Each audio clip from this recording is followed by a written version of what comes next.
Gold ధరలు down fall లో కొనసాగుతున్నాయి. బంగారం, వెండి ధరలు వరుసగా తగ్గుముఖం పడుతున్నాయి. గతంలో పరుగులు పెట్టిన గోల్డ్, సిల్వర్ ధరలు ఇప్పుడు క్రమంగా దిగి వస్తున్నాయి.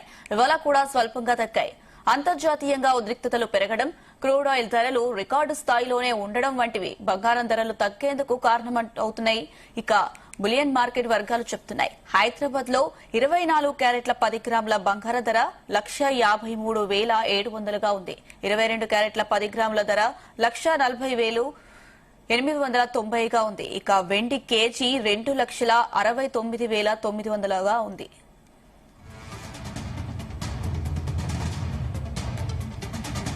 రైట్, ఇదే అంశానికి సంబంధించి మనతో పాటు డిస్కస్ చేయడానికి స్టాక్ మార్కెట్ ఎక్స్పర్ట్ జీవి సత్యనారాయణ గారు మనతో పాటు లైన్ లో సిద్ధంగా ఉన్నారు. నమస్తే అండి. నమస్తే అనుష. బంగారం, వెండి ధరలు అయితే రోజు రోజుకు కాస్త తగ్గుతూ వస్తున్నాయి. ఏంటండి దీనికి అసలైన కారణాలు? ఏం లేదు, ఇప్పుడు ఎక్స్పైరీ డేట్లు ఉన్నాయి, అందుకని గోల్డ్ సిల్వర్ ఫాల్ అవుతున్నాయి. ఏం కాదు, కొనుక్కోవచ్చు నెక్స్ట్ మంత్ ఎక్స్పైరీకి. అంటే ఫ్యూచర్స్ లో నేను చెప్పేది, మామూలుగా మార్జిన్ మనీ తోటి కట్టి కొనుక్కోవడానికి ఇప్పుడు మంచి ఛాయిస్ ఒకటి. తర్వాత బ్రెంట్ ఆయిల్ $102.62 ఉండటం తోటి కూడా కొంచెం గోల్డ్ సిల్వర్ నెగిటివ్ అన్నమాట. గోల్డ్ సిల్వర్ ఎప్పుడు పెరుగుతాయంటే ఈ బ్రెంట్ ఆయిల్, క్రూడ్ ఆయిల్ ఏదైతే చమురుందో తగ్గాలి. $102.62 ఉంది కాబట్టి కొంచెం అవి నెగిటివ్ లో ఉంటాయి. మళ్ళీ ఇవి తగ్గింది అనుకోండి, అవి పెరుగుతాయి. అయితే ఇప్పుడు అమెరికా, ఇరాన్ ఏదైతే చర్చలు ఉన్నాయో అవి అంత జరగవు అనేది ఒక న్యూస్ అన్నమాట. దాంతో ఇవాళ కొంచెం మన మార్కెట్లు ఫాలో అవటం జరిగింది. మళ్ళీ ఎప్పుడు అనే దానికి అంటే సందిగ్ధం అన్నమాట. అంటే ఏం జరుగుద్ది అనే దాని మీద సందిగ్ధంగా ఉంది. ఈ చర్చలు ఏవైతే ఉన్నాయో మళ్ళీ పోస్ట్ పోన్ అయితే అని ఒకటి, అంటే త్వరితగతిన పరిష్కారం కావు అనేది ఒక మార్కెట్ అంచనా తోటి మార్కెట్లన్నీ పడటం జరిగింది. గోల్డ్ ఆ న్యూస్ తోటి బ్రెంట్ ఆయిల్ పెరగడం జరిగింది. ఈ బ్రెంట్ ఆయిల్ పెరిగేటప్పటికి ఎప్పుడైతే బ్రెంట్ ఆయిల్ పెరుగుతుందో ఆటోమేటిక్ గా గోల్డ్ సిల్వర్ పడుతుంది, మన మార్కెట్లు కూడా పడతాయి. మన మార్కెట్లకు వచ్చేటప్పటికి మన మార్కెట్ లో ఏమిటి అంటే ఇవాళ ఏదైతే ఇప్పుడు బిఎస్సి సెన్సెక్స్ ఉదయం డౌన్ ఉండే, గ్యాప్ డౌన్ స్టార్ట్ అయింది. ఇప్పుడు 107 పాయింట్లు ప్లస్ లోనే ట్రేడ్ అవుతుంది. కానీ ఇవాళ మనకి మంత్లీ, వీక్లీ ఎక్స్పైరీ ఉంది. ఏది ఎన్ఎస్సి నిఫ్టీ. మళ్ళీ రేపు గురువారం రోజు మళ్ళీ monthly, weekly BSc Sensex expiry ఉంది. మళ్ళీ రేపు మళ్ళీ రెండో విడత వెస్ట్ బెంగాల్ ఎలక్షన్స్ ఉన్నాయి. మళ్ళీ రేపు సాయంత్రం నుంచి ఎల్లుండి మనకి ఎగ్జిట్ పోల్ వస్తాయి. అంటే దాన్ని బట్టి మనకి అంటే 29, 30 మళ్ళీ మేడే వచ్చింది. మేడే రోజు హాలిడే ఉంది, ఫ్రైడే. ఈ లోపల ఈ చర్చలు ఏవైతే 3 రోజులు అమెరికా, ఇరాన్ వాళ్ళ 3 రోజులు చర్చలు ఉన్నాయి, ఆ 3 రోజుల చర్చలు కూడా అయిపోతాయి. ఇక అప్పుడు మళ్ళీ మేడే హాలిడే ఉంది మనకి, మార్కెట్లు హాలిడే, సాటర్డే, సండే హాలిడే, 3 రోజులు సెలవులు వచ్చినాయి.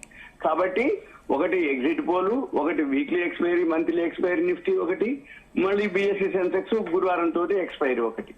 ఇవన్నీ గమనిస్తే మార్కెట్ లో వోల్టాలిటీ ఉంటుంది, అప్ అండ్ డౌన్లు ఉంటాయి.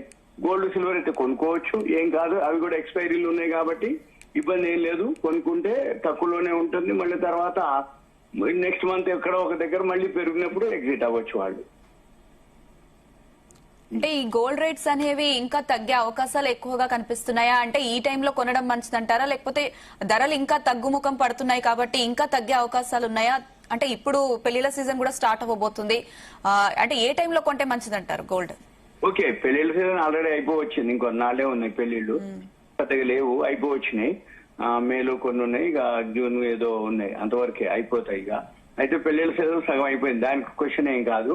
మెయిన్ మనం చూడవలసింది ఏంటంటే ఎక్స్పైరీ డేట్లు ఒకటి, రెండోది బ్రెంట్ ఆయిల్ పెరగటం ఒకటి. కాబట్టి ఈ బ్రెంట్ ఆయిల్, ఇరాన్, అమెరికా ఎక్కడో ఒక దగ్గర చర్చలు అవుతాయి. ఈ హార్ముజ్ జలసంధి ఓపెన్ చేయటం, ఈ అణ్వాయుధాల ఒప్పందం ఎక్కడో ఒక దగ్గర జరిగే అవకాశాలు ఉన్నాయి. కాబట్టి గోల్డ్, సిల్వర్ ఇక తగ్గే అవకాశాలు కూడా చాలా తక్కువ ఉన్నాయి.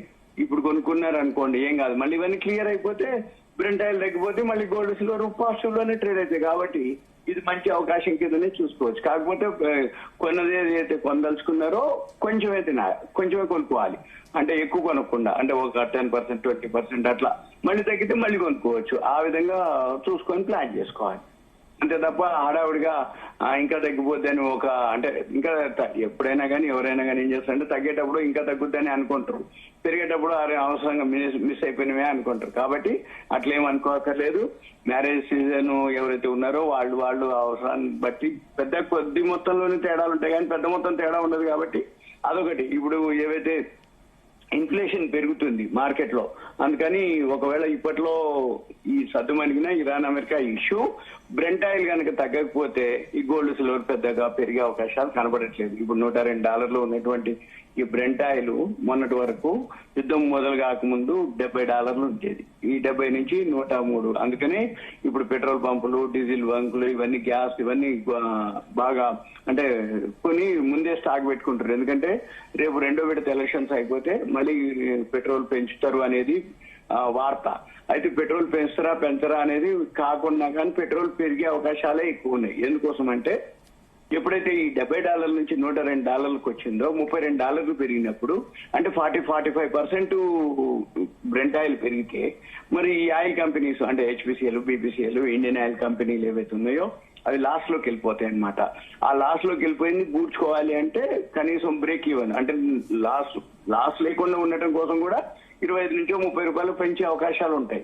అప్పుడే ఆటోమేటిక్ గా ఇన్ఫ్లేషన్ ఇంకా ఎక్కువ పెరుగుతుంది. అందుకని ఈ ఇన్ఫ్లేషన్ పెరిగితే వచ్చే లాస్ కంటే ఇప్పుడు వీళ్ళు పెంచకుండా ఉంచే లాస్ ఎంత లాస్ అనేది ఇక కేంద్ర ప్రభుత్వం ఆలోచించి ఎల్లుండి తర్వాత అనేది ఉంటుంది. 99% కొంచెమే పెంచవచ్చు. ఎందుకంటే ఎక్కువ పెంచితే ఇన్ఫ్లేషన్ ఆ తీరులో, ఎందుకంటే గ్యాస్ ఎప్పుడైతే పెరగడం మొదలు పెట్టిందో హోటళ్లల్లో, మెస్లల్లో అన్నిట్లో టిఫిన్లకు తెలవకుండానే భోజనాలు అనుకోండి, టిఫిన్లు అనుకోండి, మనం తినేటటువంటి టిఫిన్ కాస్ట్ ని బట్టి వాళ్ళు ఏం చేశారు, సింపుల్ గా ₹10, ₹20 యాడ్ చేసుకుంటూ పోవడం జరిగింది.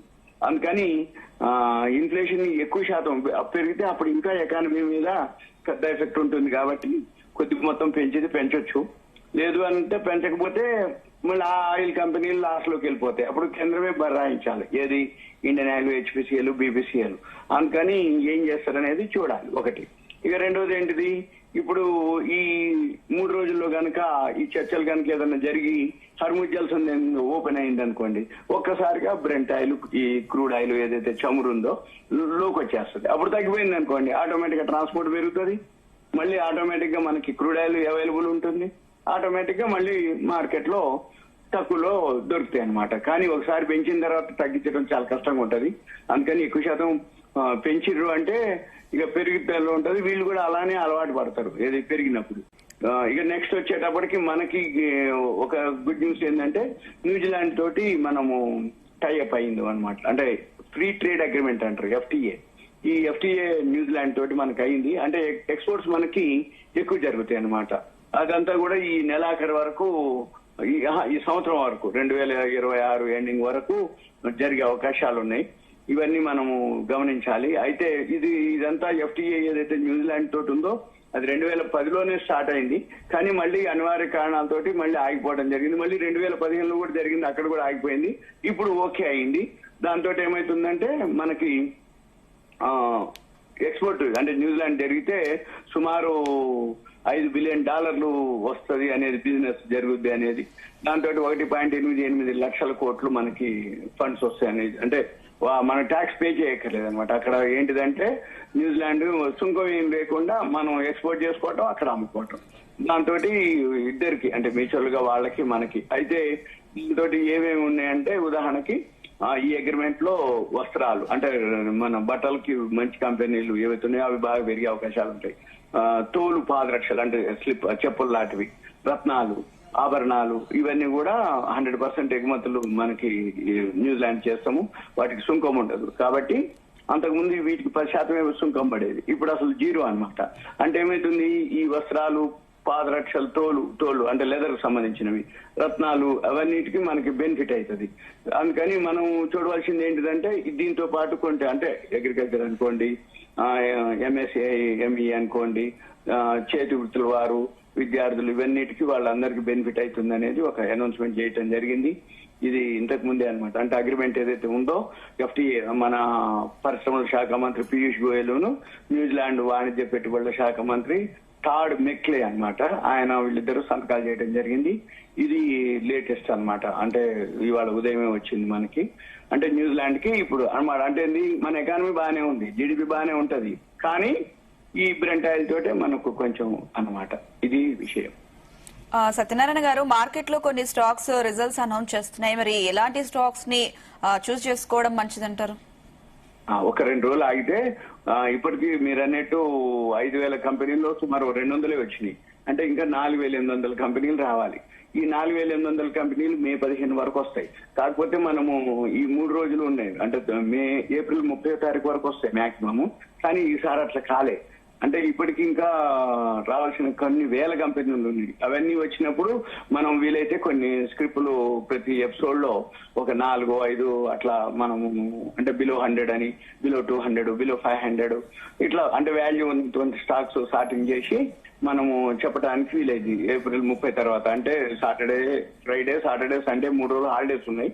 కాకపోతే మనం ఈ 3 రోజుల్లో మార్కెట్లు ఉండవు. వరల్డ్ మార్కెట్ లో ఈ బ్రెంట్ ఆయిల్, అమెరికా, ఇరాన్ వాళ్ళకు కూడా వీకెండ్ ఉంటుంది. కాబట్టి మనం వీలైతే కొన్ని కంపెనీలని రికమెండ్ చేయొచ్చు. కానీ అప్పటికి, అంటే అప్పటి వరకు వచ్చిన రిజల్ట్స్ ని బట్టి వాటిలో వాల్యూ ఉన్నట్లు స్టాక్స్ చూసి ప్రతి ఎపిసోడ్ లో మనం ఒక 4-5 కంపెనీలు కనుక చేస్తే వాళ్ళు మార్కెట్ మళ్ళీ బౌన్స్ బ్యాక్ అయ్యి రికవరీ అయ్యింది అనుకోండి, ఆటోమేటిక్ గా ఇవి ఫాస్ట్ గా వెళ్ళే అవకాశాలు ఉంటాయి. ఇంకా నెక్స్ట్ 1 year వరకు లెక్కేసుకోవచ్చు.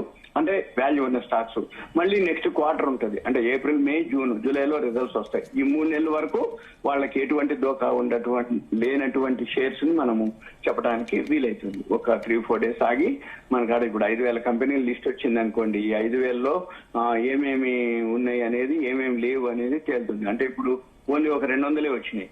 అంటే ఇంకా 5,000 కంపెనీల వరకు సుమారు 5,195 కంపెనీలు వస్తాయి డేటా. వాటిలో 213 వచ్చినాయి ఇప్పటికీ. అంటే సుమారు ఇంకా 5,000 వరకు రావాలి కంపెనీలు. అప్పుడు మనము ఏదైనా ఉంటే ప్లాన్ చేయొచ్చు. ఓకే అండి, థ్యాంక్ యూ అండి సత్యనారాయణ గారు.